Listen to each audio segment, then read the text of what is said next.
اللهم ولي امورنا خيارنا ولا تولي شرارنا.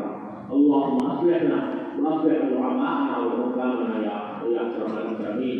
اللهم ضع في ارضنا بركتها وزينتها وسكنها ولا تحرمنا بركتها وزينتها يا ارحم الراحمين. اللهم انصر المجاهدين في فلسطين. اللهم انصر المجاهدين في فلسطين. اللهم ايدهم بتأييدك العزيز. اللهم علينا عذابك قدرتك في سبيلك يا اكرم الاكرمين. اللهم اهزم عدوك وعدوهم اسرائيل. اللهم اهزمهم وزلزلهم. اللهم اهزمهم وزلزلهم. اللهم خذهم اخذ عظيم مقتدر. اللهم لا انزل عليهم بأسك الذي لا ترده عن القوم المسلمين. اللهم لا تدع لنا ذنبا الا غفرته ولا هما الا فرجته ولا دينا الا قضيته ولا حاجه من حوائج الدنيا والاخره الا قضيتها ويسرتها يا ارحم الراحمين.